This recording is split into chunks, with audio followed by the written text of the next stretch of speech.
we are talking about some things. Productivity is high on my mind. First of all, welcome back to school to all our young ones who are back in the classroom this week. Should have been last week because the election kind of delayed things. So, by the way, congratulations to the Jamaica Labour Party and Prime Minister Andrew Holness and all the members of that party who were successful in the election in Jamaica last week. Congratulations also to Dr. Irfan Ali and the PPPC in Guyana, who were also returned to power last week, September 1. Their election took place.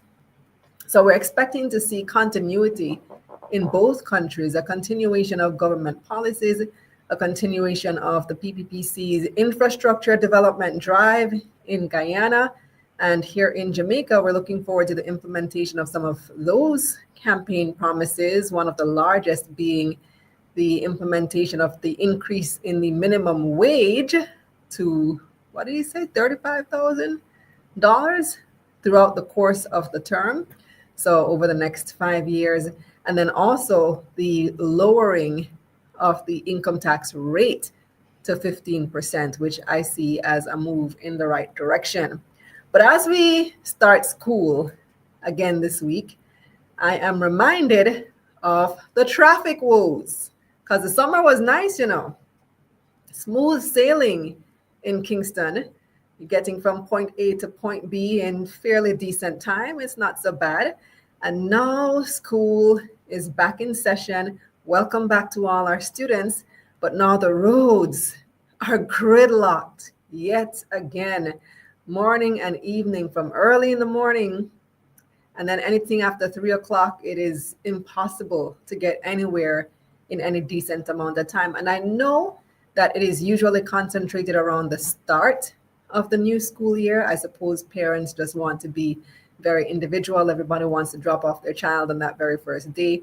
And it tends to happen around the first couple of weeks, maybe the first 2 weeks or so. And then it eases a little bit. But in general, school traffic just causes nightmares on the road. And it got me to thinking about productivity and the lack of productivity, the loss of productivity by being in traffic for so many hours. I remember a few years ago, when I was at Nationwide News Network, I did a commentary on what the loss of productivity due to traffic costs us as a country. There was one particularly bad traffic jam in 3 miles. And this was, I went back to look for my notes, and this was sometime in 2018. Something happened in 3 miles. I don't remember what it was that happened at 3 miles that resulted in a complete standstill of traffic for about 2 hours. And so people were stuck in traffic, unable to move, unable to go forwards or backwards for 2 hours. And I said, you know what, let me calculate what that actually costs Jamaica. And at the time, GDP per capita was about 4,798 US dollars. So that's per person. And I calculated that there are about 261 working days in a year. So when you divide GDP per capita by the number of days that you work in a year. So GDP per capita is the amount of, roughly speaking, the amount of money each person earns. I believe that is up now. Let me see how much current GDP per capita is. GDP per capita, Jamaica. Wow, it's gone up to 7,000.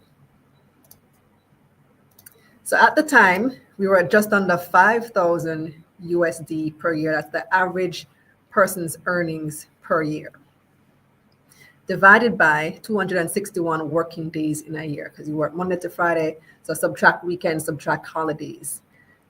And so that's about $2,536 per day, Jamaican dollars now per day.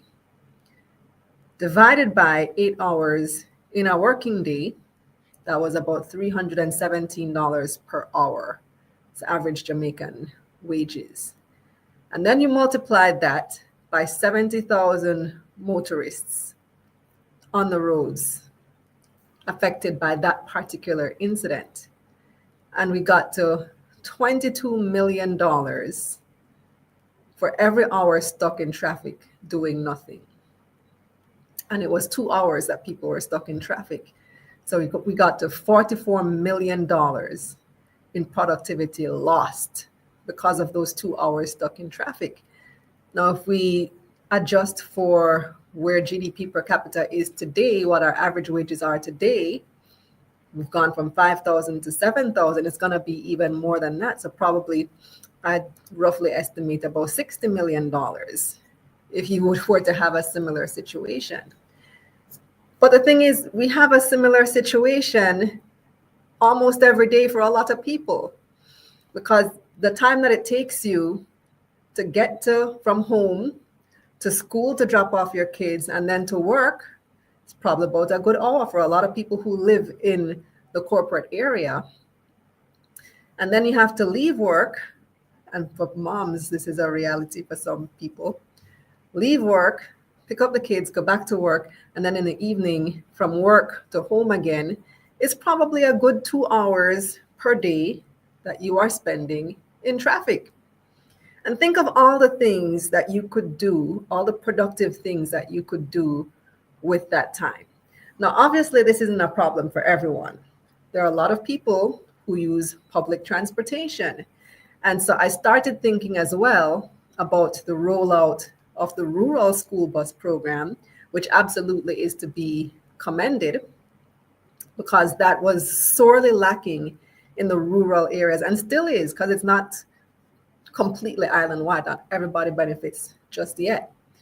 So it absolutely is to be commended that we now have this rural school bus program. But I also think about, even though we have the JETC, the Jamaica Urban Transit Corporation, there's still so much improvement that needs to be done in order to address the traffic congestion in the corporate area, specifically in Kingston. And I just think about all the money, because they said time is money, right? All the money that we are losing by having people sitting in traffic for hours doing nothing. Imagine what can be done with that time, the loss of productivity that is just day after day after day, because you're not supposed to be on your phone in traffic, and they now have laws enforcing that so that you can be ticketed and fined if the police catch you using your phone in traffic. It's really ridiculous. Now, what do you think about the average workday? A workday is supposed to be about 8 hours, right? And if you're spending 2 hours in traffic per day between coming, going, picking up kids, all this stuff in between, 2 hours out of 8 hours is equivalent to 25% of a typical workday. And I know the 2 hours is supposed to be outside of the 8 hours because you're supposed to get there for 8. So the first hour would be before, but still, if we're measuring it in terms of productive hours, it would be equivalent to 25% of your workday. Now, depending on what you do, let's say you work in the service industry, you are a nail tech or a hairdresser. 2 hours is an entire appointment. It's an entire appointment that you miss. A good, however much it costs to do your nails, a good 10 grand. How much eyelash tech? How much that costs now? 8 grand, 10 grand. Hair appointment, barbering. What can you do in 2 hours? And then for those who work in more sophisticated fields, let's say you work in sales and you earn commission. How many sales calls could you have done in those 2 hours? And technically, I guess you can do it on the phone hands-free, but your concentration, sometimes you really need to be focused and dialed in, especially if you're working with big clients. How much money can you make in 2 hours? And so although steps are being taken to address the issue, I feel like so much more really needs to be done to improve urban transportation and rural transportation. And I think a big part of that issue is getting it right as it relates to schools.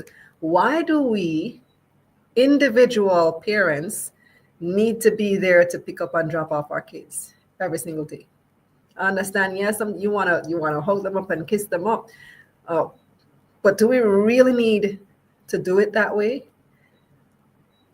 There have been attempts to try to encourage carpooling, but if there was a more reliable transportation system, we do not need to have so many cars on the road. It increases pollution, and like I said, it increases or decreases productivity. And that's not even counting the loss of sleep hours because you have to get up so much earlier to travel. Worse, people coming from Portmore, Spanish Town, coming into town, battling Mandela traffic to and from. Then there's the loss of family time, the decline in your happiness because you get and to work so tired. All of these things also affect productivity. You're being tired all the time and you lack motivation to come to work. That impacts your productivity as well. So on the opposite side, conversely, when all of this is work, when all of this works how it's supposed to work, think of the economic gains to our society if we would be able to fix this problem. So if we're losing $60 million a day in lost productivity due to traffic, then if we're fixing this problem, we are gaining $60 million a day as a country. Imagine the increase in our GDP. They've been trying to get to 5 and 4 for so many years, trying to get higher than 1% growth forever. Imagine the surge in productivity if collectively as a nation, we all had 2 extra hours per day because we're not struggling and suffering in traffic. An extra $60 million a day. Multiply that, where's my calculator? Multiply that by how many working days did I say per year? 200 and, let me find it, where's the notes? 261 working days times $60 million a year.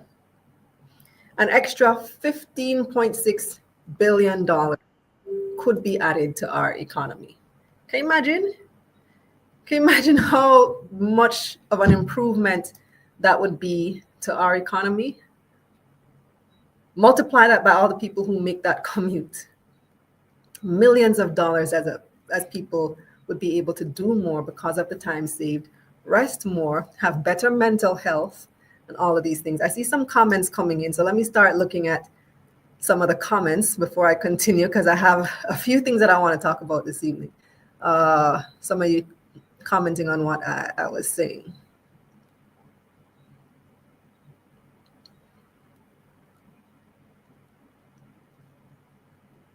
Garvin says too many of the perceived good schools are in Kingston. That's a big part of the traffic problem. So that's another factor as well. Improving the quality standard of schools outside of Kingston so that people don't feel obligated to send their kids to school in Kingston. Scotty says transportation is a factor. Definitely would love to see City Train. Chairman says, can't wait for the local stock market to benefit from the new government policy changes to come. And also says, for those knocking the school bus system, where are your alternative solutions and how feasible are they? Ryan says, we're not in traffic doing nothing. We're stuck in traffic, which is a stressful situation that can be a health hazard. Stressing leads to heart attack, plus trying to avoid accidents. Oh, yep, exactly my point. Orville said 1%, thought they said the economy is booming. Christopher says one major factor to traffic is the lack of the urban area being designed for people and not cars, lack of proper sidewalk design, lack of cycle lane, etc. I'm glad that you brought up this issue, Christopher, about urban design, because another thing on my mind this evening as I drove here to the studio this evening, the Money Studio is located on Wellington Drive. And for those of you who traverse this area, you would know that Wellington Drive has been a mess for the past couple of months. They've dug up the road. they're doing major infrastructure work, and it was supposed to have been done. The last I saw, they said the road would reopen August 18.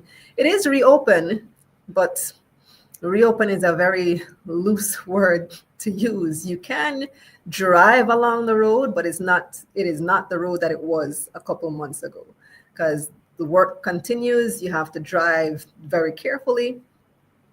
And as I drive along this roadway as well, and I look left to right, because I've lived in this community for many years, it is a completely different landscape than it was even 5 years ago. From when I first moved to this neighborhood over 15 years ago, completely different. There are barely any single family homes left here.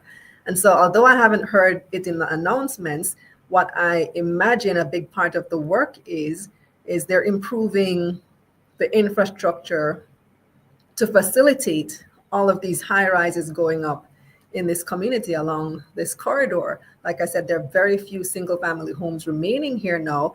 All you see is big apartment buildings. Next door, there's one going up over there. There's one that just went up on the other side. Across the road, there is major construction happening. And of course, the infrastructure is not designed to accommodate all of these high rises. The infrastructure here was designed to accommodate single family homes. And then eventually it became townhouses and small apartment complexes. And now it is high rise apartment complexes, 5 stories and up. And so what they have had to do is dig up the entire road, I imagine, to make sure that they are able to facilitate the water infrastructure, the pipes. I was looking up before I came on air what the announcement would have said from NWC. So it says to facilitate the continued installation of sewer mains and the upgrading of water infrastructure. And then it says Delano Williams, acting corporate public relations manager at NWC, said work should have been completed by the end of July, but he noted it has since expanded beyond the installation of main sewers to now include potable water infrastructure. So now they have to dig up the road. Hopefully they pave it back to the level that it was before to facilitate all of this rapidly increasing, rapidly developing infrastructure that is occurring along this corridor. And I just wish that there was better planning as it relates to the timing, because we were told the work would have been done August 18, the road is going to be reopened, but now school is back open. There is a major prep school on this road, St. Peter and Paul School. And I don't know what the traffic has been like, because I have avoided this area around that time for that purpose. But I can imagine it has been a complete nightmare since yesterday morning. And I know in the Karachi area, which is next door, people have been using that corridor as an alternative route.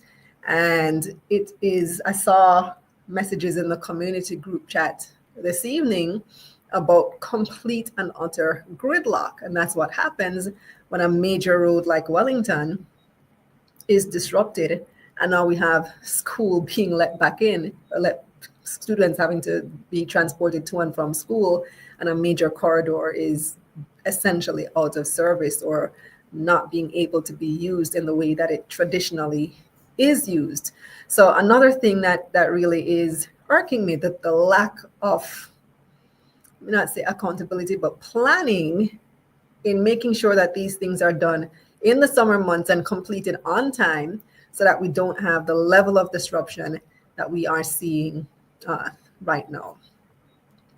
Ryan says, Khalila's giving us transportation economics and transportation planning, LOL. Clarissa says, Belize has the same problems too. Garvin says 1% is still growth. GDP is now over 20 billion US. TT is 28 billion. Slow and steady wins the race. Javon says, I think the traffic is a result of everyone trying to commute at the same peak hour. We Jamaicans love last minute too much. Well, school starts and ends around the same time for every school. So it's not like we have a staggered school day. Ryan says the development of Wellington Drive is part of urban planning. Upgrading is part of planning There are no more lands in Kingston for single family development. So going high rise is next. Yeah, that's true. But I'm saying just time it better. Time it so that it doesn't coincide with when we have schools being open. Garvin says, I don't think it's just last minute rush. We're all forced to start work at 8 and leave by 5. Flexi work legislation is just on paper. Exactly. That's part of the problem. Raquel reminding you to like and come in. Kish says the traffic issue is experienced in many countries during peak hours, the same here in parts of the UK. And I know it is a worldwide issue, but I'm just thinking if we can apply innovative methods to alleviate it, at least in part, how much money could we as a country be saving and how much could we increase our productivity? Ezekiel says they need to look at underground trains to various points and a dam to reap the water from the Rio Cobre. And so we're now at 8:28. There's one other thing that I wanted to mention as well. So the Jamaica Stock Exchange released their April 2025 report. And according to that report, 52 annual reports were due, but only 30 were submitted on time. That's a compliance rate of only about 58%. So barely half of the companies listed on the stock exchange are submitting their annual reports on time. And the issue isn't only with the annual reports, but other key disclosures as well. And this is an issue we've been talking about here on Taking Stock for at least a year now, maybe about 2. Remember, David Rose has brought up this issue about the lack of auditors, qualified auditors, all the new requirements for the past at least a year. We've been talking about this issue. And for some people, it might not be that big of a deal, but the truth is we're living in a post-SSL Jamaica where investors are already wary of investing. There is a lot of fear amongst the market, and there's a lack of confidence as well. And this is only exacerbated when you have barely half of your companies filing their audited reports on time. Transparency is one of the main parts of a stock market.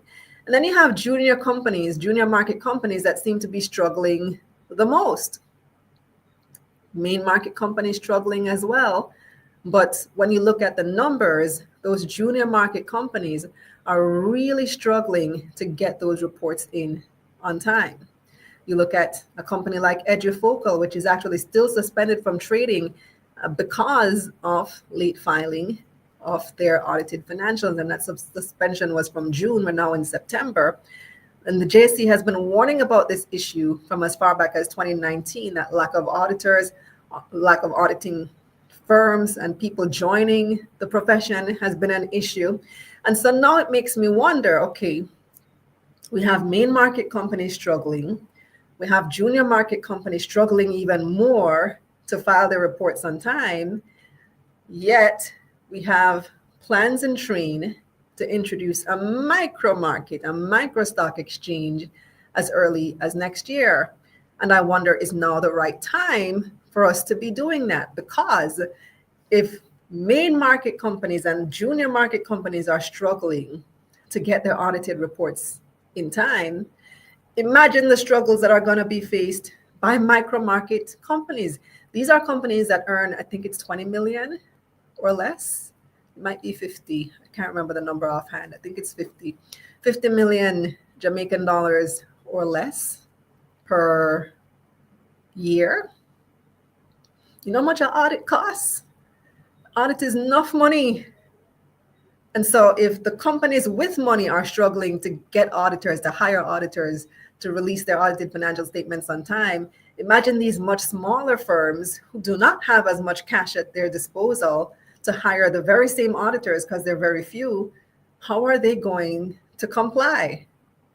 I feel like there's going to be an even worse compliance issue when that time comes. And this is something that the working group, the working committee that is looking to establish the micro stock exchange, they are going to have to very, very seriously consider. Is now the right time? Are they going to be able to address those compliance issues? because these companies will likely have need to have stricter regulations than even junior market companies. And so this is one of the issues that I want to address with the new CEO of the Jamaica Stock Exchange, Livingston Morrison, when he joins us, hopefully next week.